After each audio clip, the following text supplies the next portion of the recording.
Vážení diváci, ja som Adam Grexa.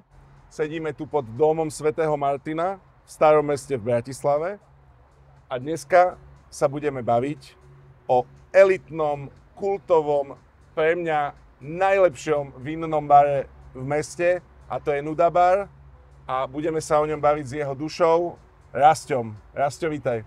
Pekne vítam. Ahojte. Rasťo, Rasťo, pre mňa je tvoj bar naozaj ten najlepší, kam sa chodí von. Či idem utorok, či idem v stredu, či idem v štvrtok a samozrejme aj cez víkend. Vždy je tu tá atmosféra, vždy je tu tá zábava, vždy sa tu cítim dobre, vždycky sa tu cítim ako vážený host. Pre mňa osobne je tento bar môj domovým barom, pretože sem chodím, ak sa chcem cítiť dobre, ak sa chcem zabaviť. Či je to utorok, či je to streda, či je to štvrtok. Vždy sa tu cítim dobre, vždy sa tu cítim ako vážený host, o čo sa samozrejme z veľkej väčšiny staráš ty. Ty si tou dušou tohto baru. Preto sem ľudia chodia, pretože ty dokážeš ten pocit výnimočnosti poskytnúť každému hostovi, či je to turista z Anglicka, alebo či sú to ľudia z gastronómie, ktorí sem chodia pravidelne. Všetky špičky, všetci šéf-kuchári, všetci barmani, vždycky po šichte sa ide sem, pretože tu je vždy dobre. Čo si myslíš, prečo to je tak? Ďakujem ti v prvom rade, Adam, za takúto poklonu. Veľmi si to vážim, veľmi si to cením. A je to mojou zásluhou, ale nielen mojou, ale hlavne teda aj zásluhou tých všetkých hostí, čo sa nech chodia. Oni tu tvoria tú peknú energiu, čo sa tu vytvára. A krásne, ako sa v tom malom podniku, čím menší podnik, tak tým viacej sa tí ľudia vedia pospoznávať jeden s druhým, vytvoriť si nové priateľstvá, nové väzby. A to je na tom celé to pekné. A ja som taký ten sprostredkovateľ, ktorý tých ľudí ako kebyže spája dokopy. Nepoznáš sa, sadni si ku ním, super chalan, porozprávajte sa o víne napríklad. On tiež pije šampaň, dajte si spolu fľašku, že aj keď príde človek sám do toho baru, tak sa snažím, aby sa tam necítil úplne, že sám a aby tam si našiel keby nových nejakých známych. Áno, a v tomto si naozaj dobrý, to ťa musím pochváliť. Mne sa najviac páči na tom to, že vždycky, keď sem prídem, aj sám, tak sa tu nikdy necítim byť sám. O to ide. Tomu samozrejme patrí kvalitné víno a pod pojmom kvalitné víno si každý predstavuje niečo iné.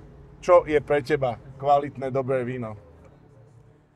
Kvalitné dobré víno si myslím, že dlhodobejší užívateľ vína, tak to poviem, alebo ten si trošku vyzná, tak ho spozná hneď na prvú chuť, pretože je to víno, ktoré v ňom cítiť lásku toho vinára, jeho ruky, odrobené hodiny práce, prípadne nejaké dobu vyzrievania, ktoré ležalo niekde a nejakým spôsobom sa spracovávalo.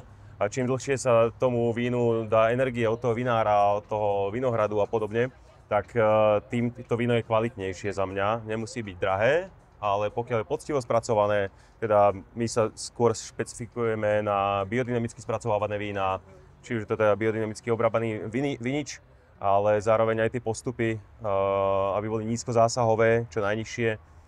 Snažím sa vyhýbať slovu naturálne víno, pretože ľudia z toho majú veľkého bubáka. Je to kontroverzný pojem, lebo nikto nevie, čo to vlastne znamená a nie je to nikde definované. A tým, že naturálne víno v tomto slova zmysle sa na Slovensku začalo vyrábať, dajme tomu pred 20 rokmi, alebo 15-20 rokov, a prešlo si tiež dlhou etapou, kedy tie prvé naturálne vína boli v niektorých určitých formách, že katastrofa za mňa, hej, a niektorí vinári sa snažili obhajovať tým, že to je naturálne, má to takto chutiť, ale pritom tam boli znateľné nejaké chyby vína a podobne. Ale každopádne po tej dekáde, dajme tomu, výroby naturálnych biodynamických vínov alebo vínami s biodynamickým prístupom, už teraz si dovolím povedať, že sme na medzinárodnej úrovni, čo sa týka biodynamických vín. Ale teraz, aby to ľudia nechápali, že naturálne víno je nejaký strašiak, že čo je nejaký nový trend, alebo čo teraz si ideme my tu vymýšľať ako nové, ale biodynamika je z histórie dávno zapečatená, kedy to vinári v tých najlepších oblastiach vo Francúzsku, v Taliansku nepreháňajú ani so sírou, ani s postrekmi, hej, že dávajú do toho vína iba to, čo Ako by si to zadefinoval ty, alebo ako je tá tvoja definícia, čo to je biodynamické víno? Biodynamické víno za mňa je v podstate ako keby, že nízko zásahové. To je ten správny pojem. Počul som, že aj vo Francúzsku to používajú. Áno. A že dokonca zakázali používať prívlastok naturálne a už sa používa buď bezzásahové alebo nízkozásahové. Áno, tak. Pretože niekedy ten zásah je tam potrebný do toho vína. Vždy musíš zasiahnuť. Aj tú síru niekedy tam musíš pridať, hej, ale pokiaľ ju pridávame v rozumnom množstve a v rozumnej forme, tak tiež aj tie postreky, tak je to úplne v poriadku a myslím, že viem ho nazvať biodynamickým tým vínom. Mne sa páčila taká definícia, kde vysvetlili, že víno nemôže byť naturálne, pretože ty musíš zasiahnuť, aby sa z toho hrozna stalo víno. Nestane sa prírodne nikdy to víno, čiže ty musíš ako človek zasiahnuť, aby vzniklo. Ale ide o to, aby si čo najviac rešpektoval tú pôdu, ten teroár. Presne tak. Aby si nehnojil chemikáliami, aby si nepridával aditíva, aby si použil čo najmenej síry. Prípadne niektorí to ťahajú až do extrému, že nepoužívajú síru vôbec. Aj keď treba povedať, že vo víne sa vyskytuje síra aj prirodzene v určitej úrovni. A o to problematickejšie je to víno potom skladovať a starať sa o neho, ale ak sa o neho staráš s láskou, od momentu, keď odíde od producenta, cez dopravu až po skladovanie potom v reštaurácii, tak sa dostaneme k takémuto krásnemu vínu, ktoré napríklad aj teraz popíjame. Áno. Povedz nám niečo o tom, čo teraz máme naliaté.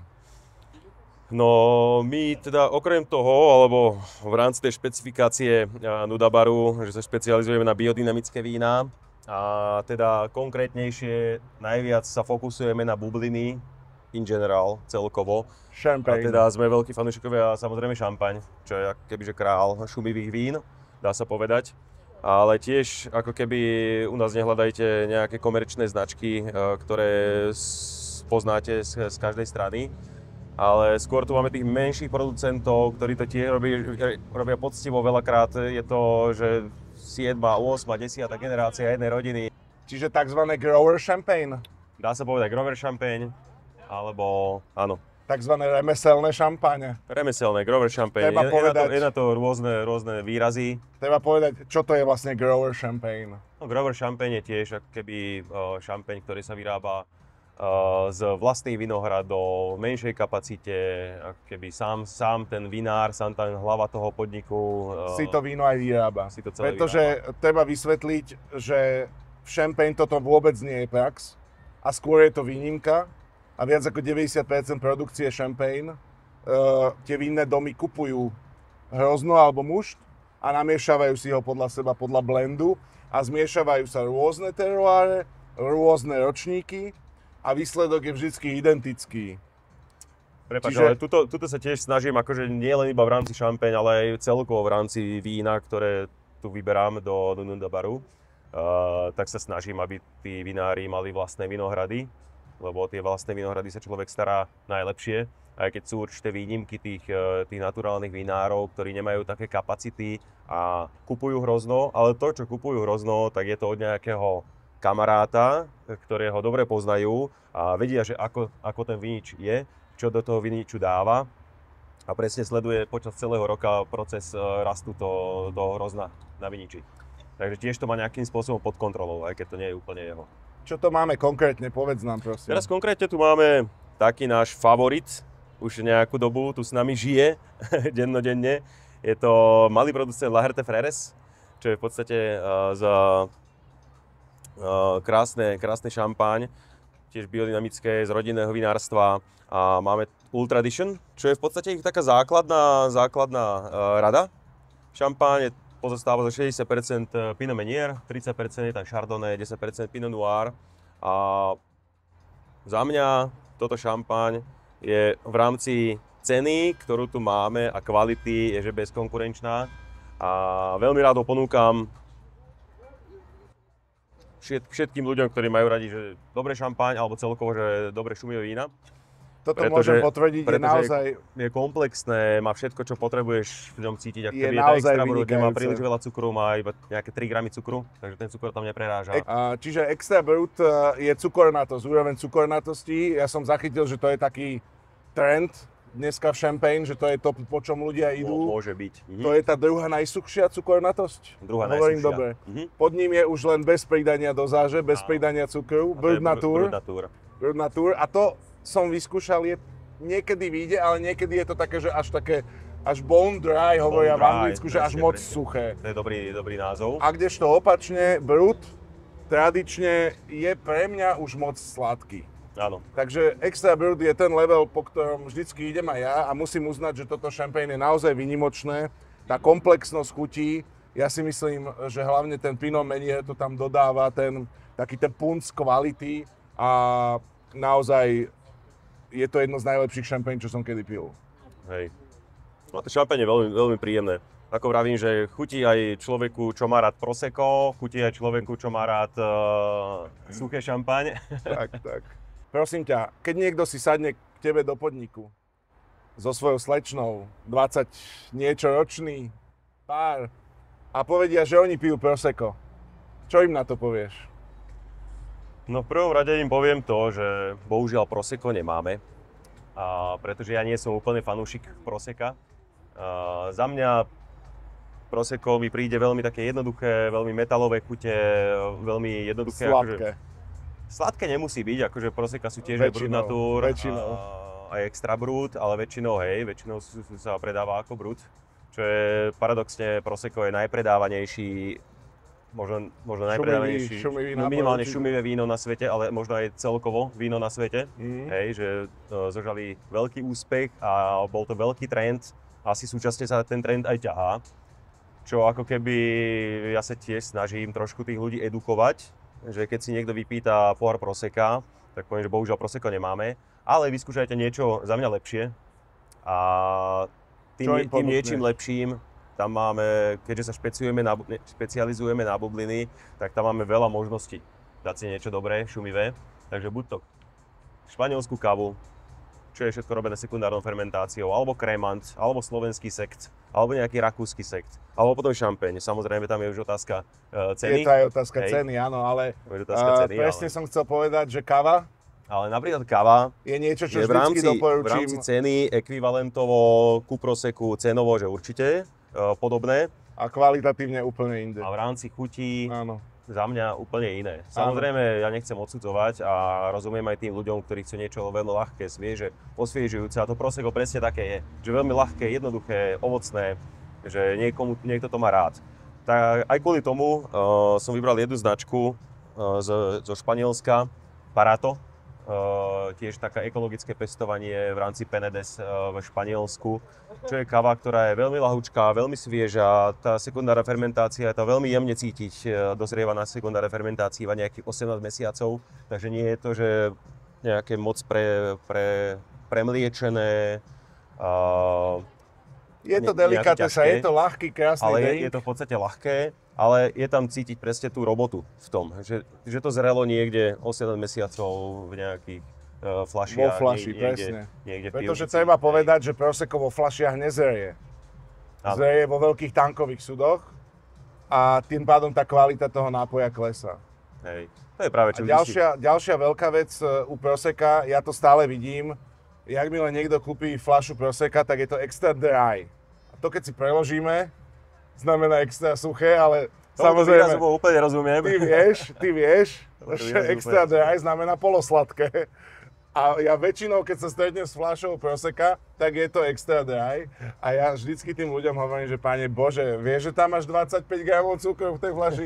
Naozaj ti to chutí? Nevyskúšaš niečo iné? Toto je základ, tak tých 36 mesiacov je úplne adekvátnych, ale ide aj o to teda, že to bolo, ako som hovoril, nízko zásahovo spracovávané, nič, čo by tam nemalo byť v rámci prírody, tak tam ani nepridával zbytočne. A je to šampaň na pitie. Akože není o ňom moc čo rozprávať, je proste dobré, výborne sa pije, hodí sa ku všetkým možným príležitostiam, či už na aperitív, aj na párovačku k nejakým jedlám. Taktiež iba tak na popíjanie počas celého večera. Ja by som si trúfal niečo povedať. Ja dokonca toto šampaň, ešte prepáč poviem, používame do koktélu, ktorý tu máme. Ak poznáš French 75 koktél, čo v podstate je na báze džinu, dolieva sa šampeň, sirup, citrónová šťava. Vy ste vynikajúci aj v tých koktejloch. Áno, no, tak... Nechodí sa sem iba na víno. Áno, to som bol sám prekvapený, že na to, že sme wine bar, takže veľa ľudí sem chodí vyslovene, že kvôli koktejlom, čo ma veľmi teší, samozrejme, pretože nemáme tu veľa koktejlov, máme tu iba zo pár koktejlov, ale vždy sa snažím, že ten koktejl, keď už tu je, tak aby bol, že dobrý, dokonalý, dobrý alkohol, dobrá kocka ľadu, pekný pohár. Za mňa je vždycky dôležité, aby tá ponuka nebola zbytočne široká. Jakmile otvorím menu a vidím milión rôznych vecí, tak viem, že tá kvalita nikdy nebude top level. Pretože nedá sa mať vymakané všetko. Dôležité je zamerať sa na niečo, čom si fakt dobrý. Správne. A to vyšperkovať úplne... Správne, tak náš fokus tým, že sme wine bar, tak je samozrejme na to víno hlavne. Teda polovica vínej karty sú rôzne druhy bubliniek, hej, z toho polovica sú šampeň. A potom druhá polovica sú ostatné vína. To je biele, oranžové, červené. Ale teda v rámci ostatných nápojov sa snažíme tiež vykryť, aby ten človek, ktorý príde v rámci nejakej skupiny a zrovna nemá chuť na to víno alebo nechce piť víno, tak si v podstate má možnosť dať aj nejaký koktail, nejaké pivko. Hej, a že aby mal tú možnosť si vybrať. Keď sa bavíme o tých mladých ľuďoch, ako to ty vnímaš, lebo sa tak hovorí, že mladí ľudia prestávajú piť všeobecne, najmä prestávajú piť víno. Je to naozaj pravda? No, tak tým, že sme mali wine bar, tak zatiaľ musím zaklepať, že naši hostia, aj tí z mladších generácií, zatiaľ vedia to víno oceniť. Ale tak možno my sme ako keby iný podnik, kde to moc není vidno. Áno, vy ste tam vrchol ľadovca. To nepitie. Hej, takže ale počul si už o tom trende. Áno, ten trend vnímam, akože cítim ho. Viem však aj kamoš robí vynikajúcu kombuču napríklad, s ktorou teraz idú raketovo hore, pretože je ten novodobý trend, ako vravíš, zdravšia výživa, viacej športu, viacej pohybu, čo je super.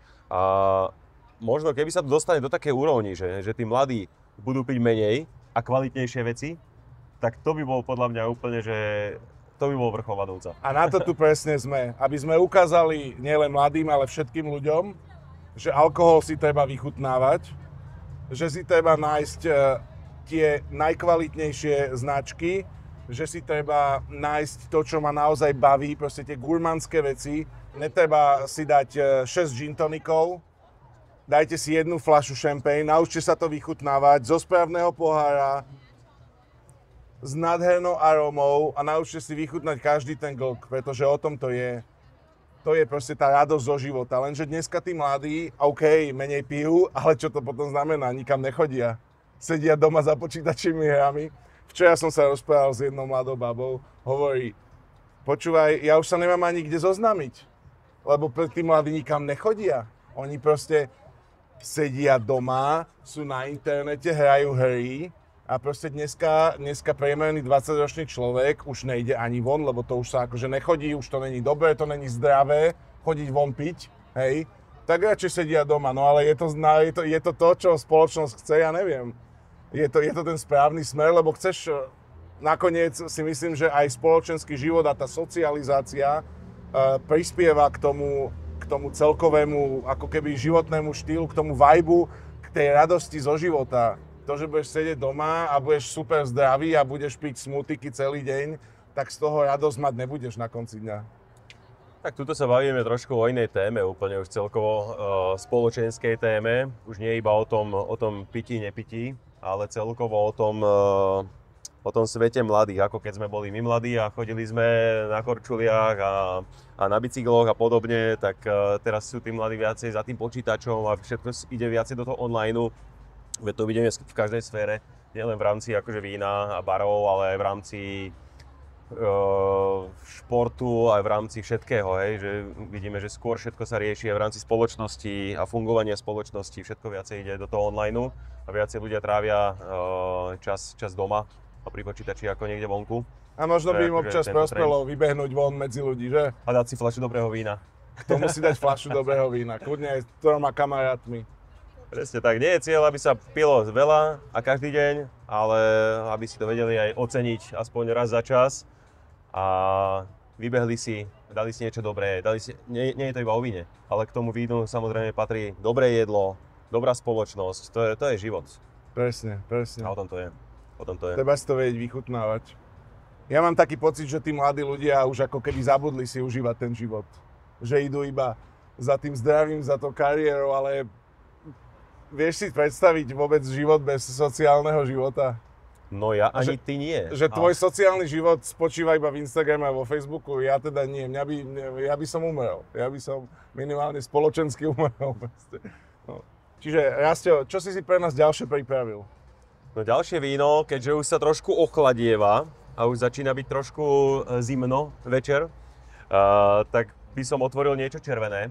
A vybral som pre nás krásnu frankovku z našej lokality, ktorú mi kolega chcel akurát zobrať. Z Burgenlandu, z Rakúska. Aha, OK. Od veľmi významného vinára Morica, ktorý je podľa mňa taký prekopník v rámci frankovky v Rakúsku. Ja som počul, že je najlepší. Ja si to tiež myslím. To sú naše individuálne pohľady, ale myslím, že si to myslí viacero ľudí. Super. Je fakt výborný, aj na to, že je to základná rada frankovky, tak je ozaj, že krásne piteľná aktuálne. A poďme do toho. Základná je ťažký understatement pri tejto fľaši. Áno, správne.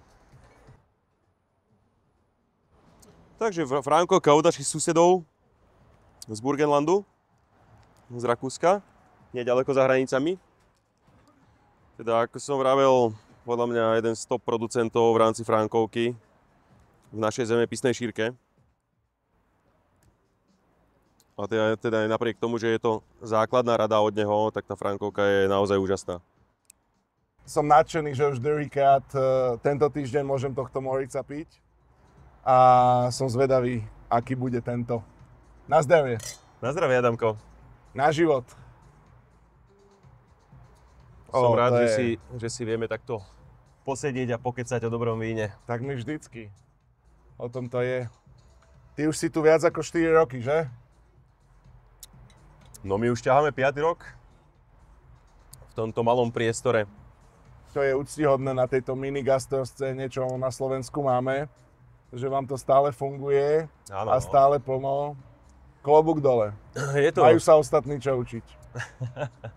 Je to boj, ale stále sa snažíme produkovať nejaké nové veci. Taktiež aj celkovú tvár podniku stále rozvíjať. Robíme nejaké nové akcie stále. Ty mávaš aj také eventy, také spolupráce, že? Povedz nám niečo o tom. Áno, tak my sme taká celkom gastrokomunita, čo sa poznáme v rámci slovenskej gastronómie. Máme veľa známych v rámci šéfkuchárov, somelierov a podobne. Takže robíte aj také eventy. S kým spolupracuješ pravidelne? Takže robíme rôzne eventy aj v rámci jedla, varenia.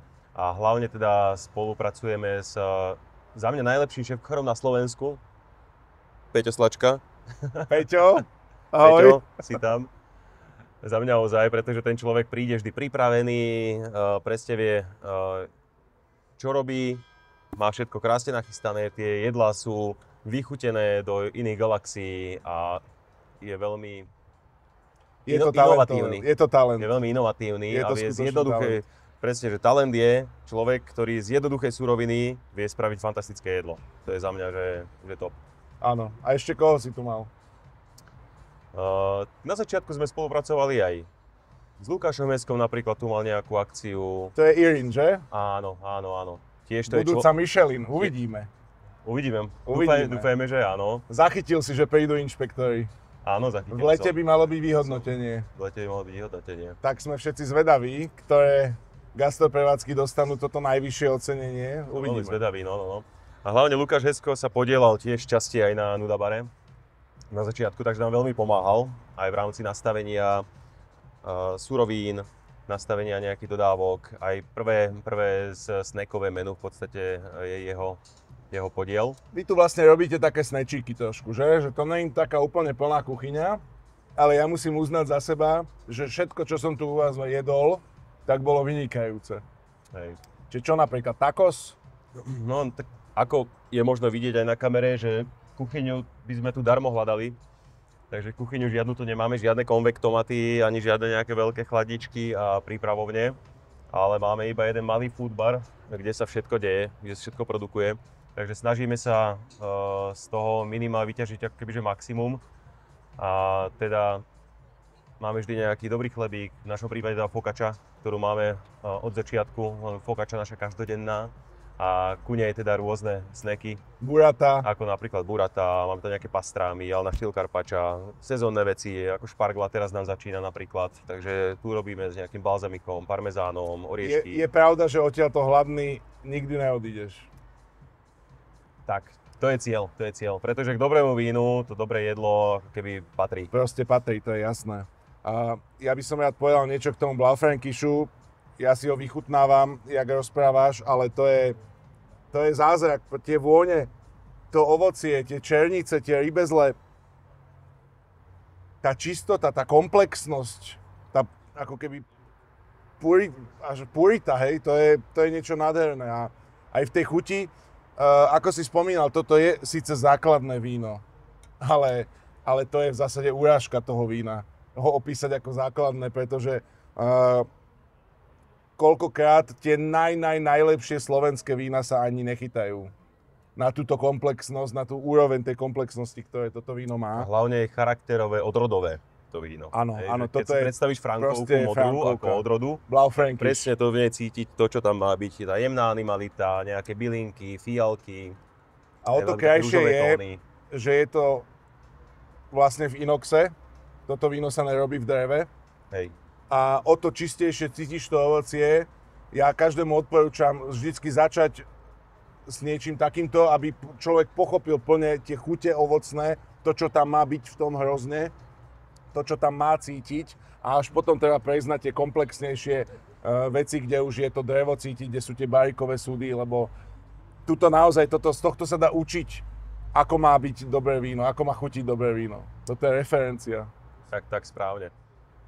Ono v rámci toho pitia vína tiež sú určité kroky, určité stepy. Ten človek, ktorý nie je zvyknutý piť víno, tak presne možno viacej oceňuje tie medzinárodné odrody, ako je Merlot, Malbec, Cabernet Sauvignon, kde vlastne sú tie vína spracovávané v drevených súdoch, v dubových súdoch, kde v podstate ten dub zaobalí tú chuť a je viacej také priamočiarejšie, uchopiteľnejšie pre toho konzumenta. Takže ľahšie pochopiteľné pre toho človeka. Veľakrát aj prerazí tú chuť ovocia. Ale to je preto tí ľudia, ktorí až tak sa nevyznajú v tom víne, tak ich to baví, pretože majú tam nejakú záchranný čln. To je to, čo tam chcem cítiť. Áno, veľakrát, keď pije kvázi začiatočník červené víno, tak tam hľadá to drevo a keď ho tam nájde, tak je spokojný. A preto, keď si kúpiš Cabernet Sauvignon v bile za 8 €, tak proste bol v dreve, je tam proste toho dreva tak veľa, že pomaly aj necítiš ovocie. Ale to je to, čo veľa konzumentov v tom červenom víne hľadá. Ja odporúčam vyskúšať gurmánskejšie veci, vôbec sa nejedná o nič drahé. Tu cítiš tú čistotu toho ovocia, ako sa to krásne prelína, ako je to komplexný ten svet. Toto je čistá nádhera za mňa. Čistá nádhera. Elegancia.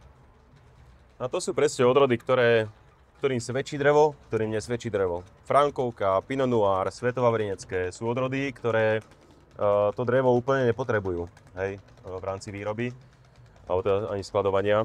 Presne, a v rámci aj tých gurmánskejších vín, ak to tí producenti dávajú do dreva, tak používajú 30-40% nové drevo, takzvané nové drevo, a zvyšok používajú staré súdy, aby tá chuť tak neprerazila, aby nebola taká intenzívna. Čiže teraz je ten trend v rámci tých gurmánskych vín, tam dať iba taký šmrnc z toho dreva, aby to tam bolo iba trošku cítiť, aby sa to krásne zaobalilo, ale aby proste bola hlavne cítiť tá ovocnosť a tá komplexnosť toho vína. Tá práca s drevom je veľmi dôležitá. A niekedy, keď sa to preženie, tak je to na škodu. A hlavne pri tých jemných odrodách, ako je práve Frankovka, ako je Pinot Noir, ako je Svetovavrinecké. Presne.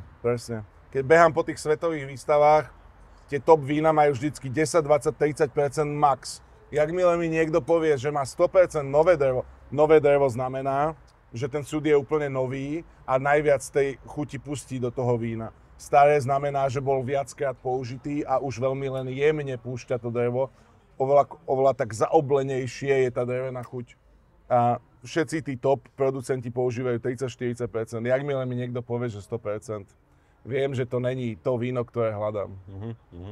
Musím uznať, Rastio, že si ma veľmi potešil touto Frankovkou, pretože ja mám rád, keď ideš na tie základy, kde dokážeš identifikovať ako keby tú referenciu a potom od toho vieš, kam sa to víno má ako keby odvíjať v tých vyšších radách.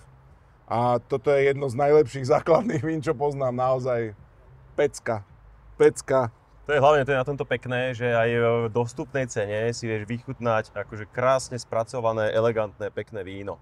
Tak. Hej. A keď si dáš toto a pochopíš ho, tak vieš ísť potom ďalej do tých drahších, dajme tomu, vín, elegantnejších. Čiže na tej svojej vinnej ceste treba začať týmto a až potom ísť ďalej do tých ťažších, komplikovanejších vín.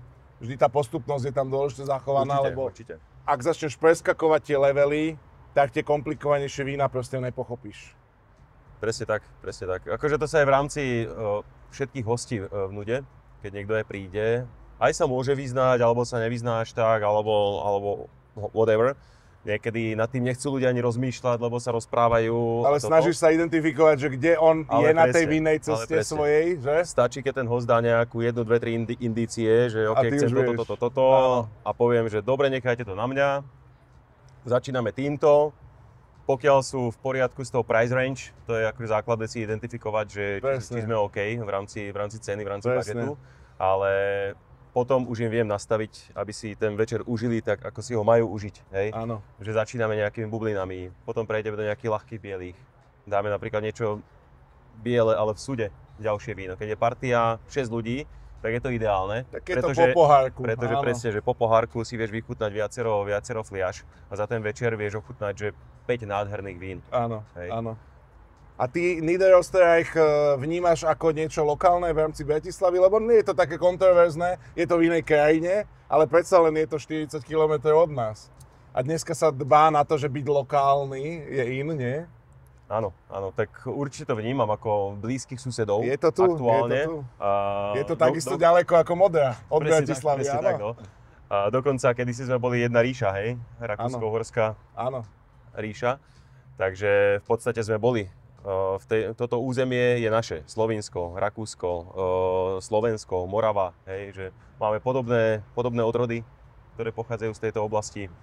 Podobné podmienky na pestovanie, podobné pôdy, hej, takže veľa spoločného. Áno, ale tá klíma na tom Neusiedlerse je predsa len špecifická tým, že je tam tá obrovská masa vody.